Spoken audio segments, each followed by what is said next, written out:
देख रही है आरती, बुढ़िया कैसी महारानियों की तरह बैठी है। सोच रही होगी हम दोनों अपने हाथों से इसे खाना बनाकर खिलाएंगे। दीदी, इस बुढ़िया को ना आपने ही सर पे चढ़ा रखा है, वरना मैं होती ना तो मैं तो इसे कब का घर से बाहर निकाल देती। आरती धीरे धीरे, हम एक काम करते हैं, गेट लगा लेते हैं। अगर बाहर के लोगों ने सुन लिया ना तो बहुत बड़ी दिक्कत हो जाएगी।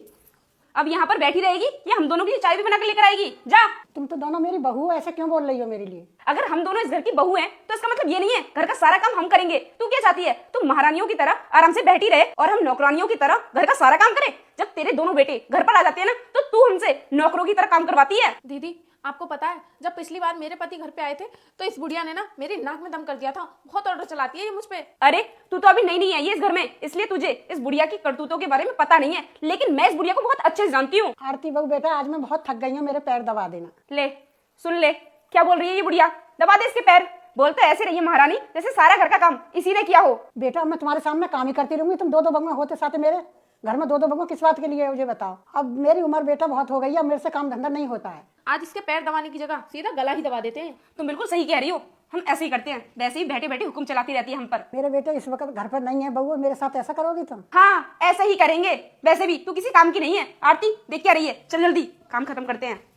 आ पैर पकड़ तू। अरे बेटा बहू क्या कर रही है? अरे रुक जाओ, क्या हो रहा है यहाँ पर ये सब? अरे माँ जी आपके पैरों में दर्द हो रहा है ना, दबा देते हैं। नाटक करके दिखाने की जरूरत नहीं है, सब कुछ जान चुका हूं मैं तुम्हारे बारे में कि तुम मेरे माँ के साथ में क्या कर रही थी।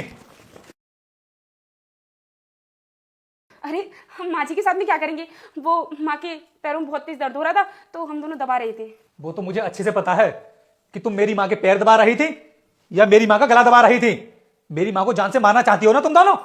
और आरती, तुमको तो अभी इस घर में आए हुए ज्यादा टाइम भी नहीं हुआ है, फिर भी तुम ऐसा करने लगी। आज ना मैं अपने छोटे भाई को तुम्हारी इस करतूत के बारे में सब कुछ बताऊंगा, देख लेना फिर वो तुम्हारे साथ में क्या करेगा।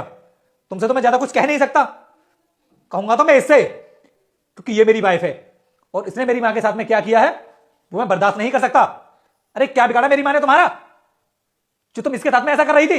रोहित ये तुम कैसी बातें कर रहे हो, हम माँ जी को भला क्यों मारेंगे, ये तो हमारी माँ जैसी हैं, हम इनसे इतना प्यार करते हैं। हाँ भाई साहब, दीदी बिल्कुल ठीक बोल रही हैं। हम तो माँ जी के बस पैर ही दबा रहे थे और माँ जी की तो हम बहुत सेवा करते हैं। और अगर अब भी तुम्हें हमारी बातों पर विश्वास नहीं है तो एक बार माँ जी। रुक जाओ मेरे बेटे, मैं तुझे आशीर्वाद देती हूँ कि अगले सोमवार से पहले तुझे एक बड़ी खुशखबरी मिलेगी और जो भी तुम्हारे मन की इच्छा है वह भी अवश्य पूरी होगी। लेकिन बेटा तुम भी मेरे सच्चे भक्त हो तो इस भले इंसान की वीडियो को लाइक सब्सक्राइब करके जाना। तथास्तु मेरे बेटे। से पूछ लो कि हम माँ जी का तुम्हारे जाने के बाद कितना ख्याल रखते हैं। मुझे अपनी मां से पूछने की कोई जरूरत नहीं है। तुमने क्या मुझे पागल समझ रखा है?